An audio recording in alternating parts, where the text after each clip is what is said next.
পাইছি না, কোনো কিছু পাইছি না। আমার মায়া কইছে মা ইয়ানো শয়তান শুরু হয়েছে গা, আমার পিছু লাগে গেছে গা।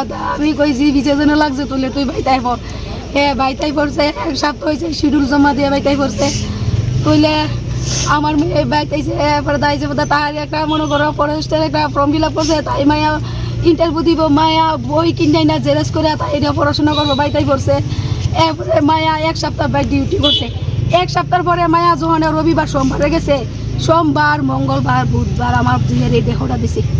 তুলে হিয়ানো ডিউটি করার পরে আমার জিয়াজনে বাইতাই পড়ছে। তুলে এনে কোনো রহস্য কোনো জানে যেহেতু তুলে দেখা যায় আমার মায়াটারে সাল দেখনে মানে পর্দা পাশ হয়ে গেলে গা, তুলে অনেক কিছু ঘটনা ঘটবো। আমার হিয়ানো আমার জিয়ারে তুলে হেরা মারা হয়েছে। আর আমার মায়া হিয়ানো 10টার সময় বলে আমরা যেটা শুনছি মারা গেছে, আমরা কাছে 2টার সময় খবর দিচ্ছে। আগে তো গার্জেনে খবর বা হিয়ানো আমার মায়া কি সেফটি আছে।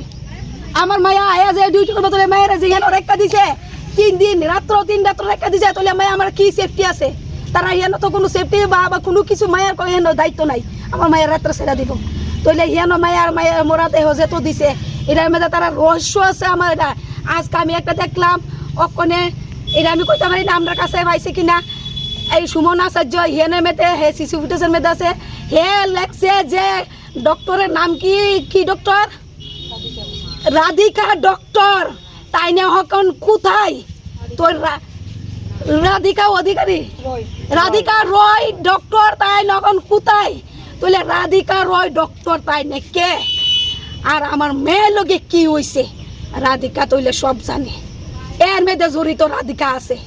আমার মেয়ে নিজে মরছে না, ওরে মারা হয়েছে। গতকালকে তো রাজ্যের মাননীয় মুখ্যমন্ত্রী তো আশ্বাস দিয়েছে যে এবং তদন্তের জন্য বলেছে, কি বলবেন সে বিষয়ে, কতটুকু তদন্ত হবে? আমি চাই আমার মেয়ের যে ঘটনা ঘটছে এটার লাগে আমি টাকা পয়সা কিছু না, আমি তার বিনিময়ে আমি চাই যে এটা আমার বিচার হোক। আমার বুক খালি হয়েছে, টাকা দিয়ে আমার বুক ভরতাতো না, কিন্তু আমি চাই এটা বিচার হোক। আর যে আমার মায়ের এমনি মারছে তার মরণ যাতে এমনি হয়। রাধিকা রায়। এখন কি উনি কি কলেজে আছে না কলেজের বাইরে? উনি আমি তা কইতারি না, আমিও না পারি আমার মায়ের আমি তা তো কইতে পারি না, তাই কোন জায়গাতে আছে। চাই মনীষা দাসের যে ঘটনাটা অপ্রীতিকর ঘটনাটা ঘটাইছে এই শান্তিনিকেতন মেডিকেল হসপিটাল, তার মধ্যে যে রাধিকা রয় আছে, ওর মা বলছে যে ও নাকি ওইটার মধ্যে জড়িত আছে। তার যাতে কঠোরভাবে শাস্তি হয় এবং মা তো আর মেয়ে ফিরে পাবে না, যাতে দ্বিতীয় দিন কোনো মার বুক এইভাবে খালি না হয়, সেইটার লেগে আমি ত্রিপুরার মাননীয় মুখ্যমন্ত্রীর কাছে আমি একটা মেয়ে হিসাবে, আমি ওর মাসি হিসাবে আমি তাদের কাছে আমি একটা আর্জি রাখছি যে তার যাতে কঠোর বিচার হয়, কঠোর বিচার হয়। একটাই মাত্র মেয়ে। আমি তাইনের লোক কথা কম, অভিপ্রাপ্ত তাই আমি তাইনের লোক কথা কম, আমি মা হিসাবে আমি কথা কম, সবকিছু আমি মা হিসাবে কথা কম। আমার বুক খালি হয়েছে, আমার মায়ের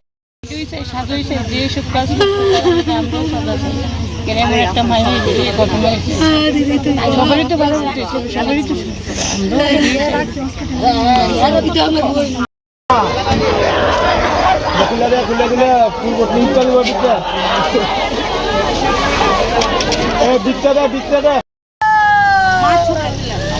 আমার কাছে আমার জীবনের কাছে কাঠের মতন গো মানুষ। আমার তো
আমি কোনো ব্যবস্থাও পাইছি না, কোনো কিছু পাইছি না। আমার মায়া কইছে মা ইয়ানো শৈতান্য শুরু হয়েছে গা, আমার পিছু লাগিয়ে গেছে গা। আমি কইছি পিছে যেন লাগছে তুলে তুই বাইতাই পর। হ্যাঁ বাইতাই পড়ছে, 1 সপ্তাহ হয়েছে শিডিউল জমা দিয়ে বাইতাই পড়ছে। তুইলে আমার মেয়ে বাইতাইছে, এরপরে দাইছে বোধ তার একটা মনে করো ফরেস্টের একটা ফর্ম ফিল আপ করছে, তাই মায়া ইন্টারভিউ দিব, মায়া বই কিনে না জেরক্স করে তাই এটা পড়াশোনা করবো বাইতাই পড়ছে। এরপরে মায়া 1 সপ্তাহ বাই ডিউটি করছে। 1 সপ্তাহ পরে মায়া যখন রবিবার সোমবারে গেছে, সোমবার মঙ্গলবার বুধবার আমার জিয়ার এই দেহটা দিছে। তুলে হিয়ানো ডিউটি করার পরে আমার জিয়াজনে বাইতে গেছে, তুলে এনে কোনো রহস্য কোনো জানে যেহেতু তুলে দেখা যায় আমার মায়াটারে সাল দেহনে মানে পর্দা পাশ হয়ে গেলে গা, তুলে অনেক কিছু ঘটনা ঘটবো। আমার হিয়ানো আমার জিয়ারে তুলে হেরা মারা হয়েছে। আর আমার মায়া হিয়ানো 10টার সময় বলে আমরা যেটা শুনছি মারা গেছে, আমরা কাছে 2টার সময় খবর দিচ্ছে। আগে তো গার্জেনে খবর বা হিয়ানো আমার মায়া কি সেফটি আছে। আমার মায়া আয়া যে ডিউটি করবো তুলে মায়েরা যে হিয়ানোর একটা